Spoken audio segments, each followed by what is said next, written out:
一家炸酱面馆内，一名小伙因为和面馆老板发生口角，手拿菜刀，在众目睽睽之下将面馆老板的头颅砍了下来，然后随手扔到了面馆门口的垃圾桶里。这让在场的群众都是一阵胆寒。然而如此血腥的案件起因仅仅是因为1块钱，这就是当时震惊全国的武汉断头案。大家好，我是海岩，欢迎来到海岩说案。今天我们就来讲一下这个案子。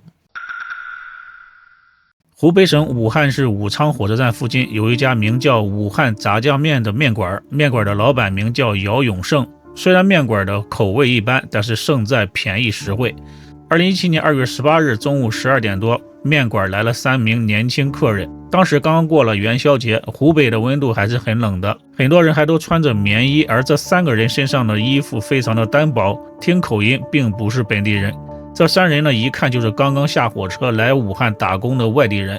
面馆老板姚永胜问这3个人想吃点什么，3个人看了一眼面馆的菜单，点了3碗素宽粉，菜单上的标价是4元1碗，这是面馆里最便宜的食物。姚永胜招呼3个人在面馆里面坐下，然后没多久呢，3碗素宽粉就端了上来，3个人狼吞虎咽地吃了起来。老板姚永胜开始招呼其他客人，一切都很正常。过了一会儿，3个人当中个子最小的那个年轻人走进了厨房。当时呢，老板姚永胜正在用刀切肉，听了年轻人的话之后，不耐烦地说：去，别捣乱，我这儿不招人。然后呢，那个小个子的年轻人就被赶出了厨房，回到了桌上，嘴里还低声骂了一句。3个人吃完饭之后呢，每个人拿出了4元钱扔在桌子上，喊了一句老板结账，同时收拾东西打算离开。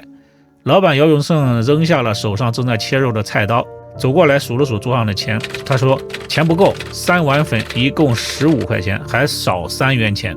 3名小伙一听也是一愣啊，其中那个个子最小的名字叫胡泽东，他是最激动的，他指着墙上的菜单价格表，伸着脖子说，上面写的清清楚楚，素宽粉4元1碗，3碗一共12块钱，为什么要我们15块钱？面馆又来了很多客人，姚永胜呢也不想跟这3个人拉扯，随意的就说了句涨价了，现在是5元1碗。这3个人就不乐意了啊，自己刚刚来到这里，还没有打工赚到钱，身上也没多少钱，为了省钱才选了这4元1碗的素宽粉。他们以为老板是在欺负外地人，于是据理力争。牌子上你明明写的是4元1碗，我们就付4元，1分我们都不会多给。双方呢就这样吵了起来。其实姚永胜并没有多收钱，也没有欺负外地人。每到年关的时候呢，这个物价都会上涨，其他的面馆也会涨价1元钱。因为面馆只有他一个人，生意比较忙，还没来得及更换菜单的价格。但是这3名外地人他并不知道，他们以为老板是坐地涨价。姚永胜呢这几天也因为生活压力，心情本来就非常的糟糕，再加上中午面馆是最忙的时候，又遇到这种事情，心中十分的恼火。他说了一句，我说多少钱就是多少钱，你们3个人吃得起就吃，吃不起赶紧给我滚蛋。这句话呢就彻底激怒了对方，双方吵闹的声音也是越来越大，甚至开始问候对方的祖辈。但是双方还是很克制的，并没有动手。就在这时呢，突然年轻气盛的胡泽东情绪失控了，冲上前举起双手就往姚永胜的脸上打来。姚永胜呢虽然年纪也比较大了，但是身体还是比较强壮的，常年干体力活的原因，他的力量很大。而胡泽东个子小，身体瘦弱，姚永胜抬起手挡开了攻来的拳头，并且用手掐住了胡泽东的脖子，把他按在了墙上，动弹不得。另外2个人呢就赶紧过来拉架。姚永胜呢考虑到店里还有其他客人，自己还得赚钱养家呢，不想把事情闹大了，于是就放开了胡泽东。刚放开，胡泽东又冲了过来。姚永胜看到对方还敢动手啊，不知好歹，反手就给胡泽东一个耳光，再次掐着对方的脖子。这一次呢他用的力量比较大，胡泽东的脸都被憋红了。姚永胜看到对方这么不堪一击，一脸轻蔑，但是呢他不想闹出人命，再次放开了手，并且说赶紧付钱然后滚蛋。另外2人马上上前拉住了还要上前的胡泽东，其他客人也说可以替3个人补齐差价，劝说双方不要因为1块钱闹得不愉快。正当所有人都以为这件事就这样过去的时候，谁都没有想到，胡泽东趁别人不注意，跑到了厨房，拿起剁肉的那个菜刀，冲着姚永胜就砍了过来。那把菜刀是姚永胜早上刚刚磨过的，非常的锋利。姚永胜一不留神，胳膊被砍了一刀，鲜血四溅。惊恐的姚永胜也顾不上太多，扶着自己的胳膊就往面馆外面跑。胡泽东呢就手拿菜刀追了过去，又在姚永胜的大腿上又砍了一刀。姚永胜差点摔倒了，一瘸一拐的跑到了马路的另一边，失血过多，体力不支，坐在地上。当时是中午时分啊，上下班的时间，面馆门口马路上很多人。姚永胜心想，对方砍了自己2刀了，应该也解气了，总不能因为这点事当着那么多人的面要了自己的命吧。但是万万没有想到，这时的胡泽东双眼充血追到眼前，继续挥刀猛砍，直到对方不再动弹。而这时呢，胡泽东还不解气，他又对着对方的脖子又来了好几刀，用手抓住姚永胜的头发，将头颅提了起来，然后狠狠地扔进了面馆门口的垃圾桶里。一切发生的太快了，也就几分钟的时间，周围的人全都被眼前的一幕给吓坏了，有些群众纷纷的拨打了报警电话。警察赶到现场之后呢，也被血腥的现场给震惊到了。什么人敢在光天化日之下在大街上行凶呢？经过周围的群众的指认这时呢，警察才知道坐在路边的那个瘦小的年轻人就是凶手胡泽东。他表情麻木，没有任何的反抗，非常配合的被警察带上了警车。处理遗体的车还没有来，警察呢先用纸箱盖上了遗体的上半身。不久之后，姚永胜12岁的儿子回家，根据无头遗体身上的衣服，他知道那是自己的父亲，吓得哇哇大哭。之后呢，姚永胜的妹妹赶到现场，将孩子给带走了。案发后，姚永胜的儿子不敢到学校上学，他害怕听到同学们议论自己的父亲的事情。之后呢，变得沉默寡言，很难和别人交流。凶手不仅仅是害死了姚永胜，而且毁了一个家庭，同时也毁了孩子的一生。另一边，胡泽东在警局里的表现也非常的平静，他向警察讲述了发生的一切，语气平静的就像是在讲别人的故事一样。他说当时3个人刚刚下火车，打算在武汉打工，当时到厨房里呢，也就是询问面馆招不招人，结果呢被姚永胜给赶了出来。当时呢他就有一些生气，结账的时候姚永胜又多收了1元钱。胡泽东和对方理论，被对方掐住脖子按在墙上一顿羞辱，让他非常的生气，认为对方看不起自己，所以呢要报复姚永胜，趁机跑到厨房里拿菜刀就砍人，砍的时候没有任何的犹豫，当时呢完全是在气头上，直到将对方的头砍了下来扔到垃圾桶里，胡泽东这才消了气儿。之后呢，胡泽东知道自己是跑不了的，所以索性就坐在那里等着被警察抓。胡泽东讲述案发过程的时候太过平静了，这点呢就引起了警方的注意。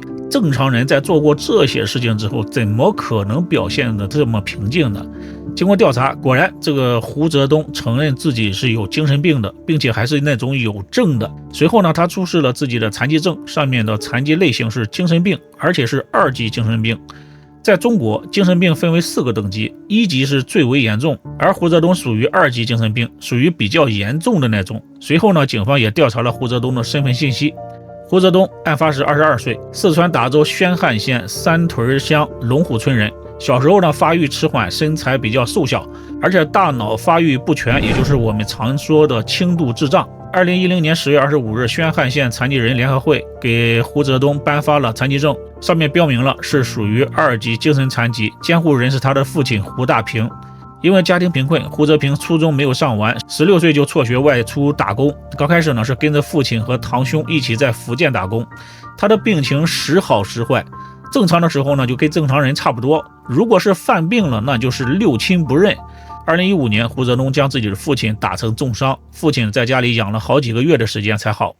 因为这件事呢，2016年12月，胡泽东被他的家人送到了宣汉县精神病院治疗了1个多月。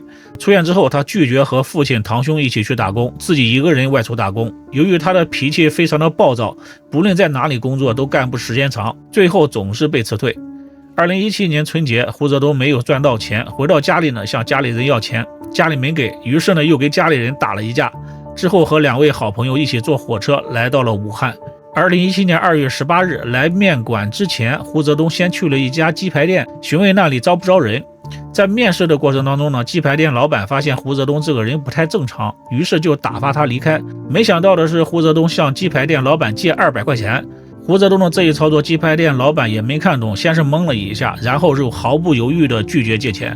然后胡泽东就赖着不走，还说鸡排店老板拿了他的包，手里呢还拿了一把小刀，在鸡排店老板面前晃来晃去，意思呢就很明白了，今天不给钱我就不走了。鸡排店老板还算命大，没有和胡泽东硬碰硬，而是选择了报警。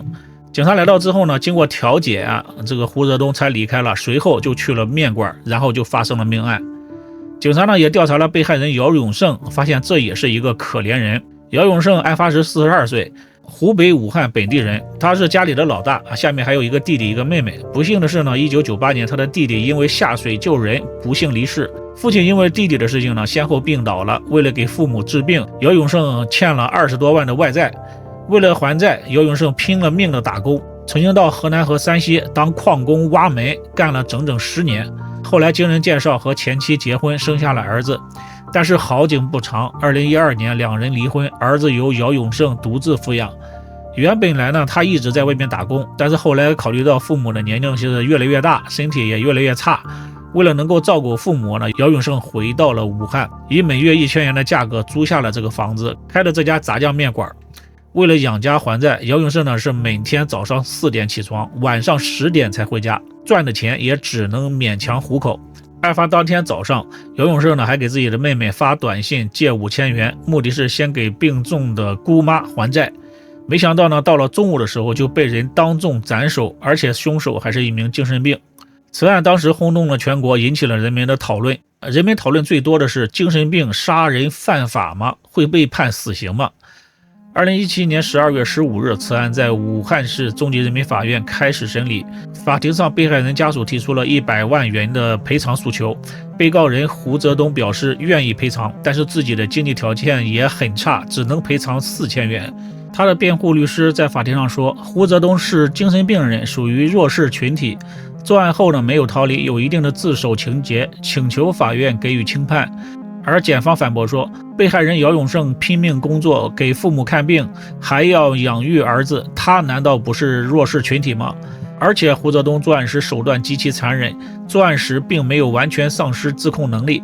作案后呢，虽然没有逃走，但也没有像其他群众一样拨打报警电话，不能算是自首。最终呢，2018年6月27日，法院宣判胡泽东因为犯故意杀人罪被判死刑，缓期2年执行。同时呢，法院判处限制减刑，胡泽东需要赔偿被害人家属2.5万元的丧葬费。没有办法，凶手家里也是穷的叮当响，判多了也是赔不起的。好了，今天就到这里，感谢收看，别忘点赞，我们下期再见，拜拜。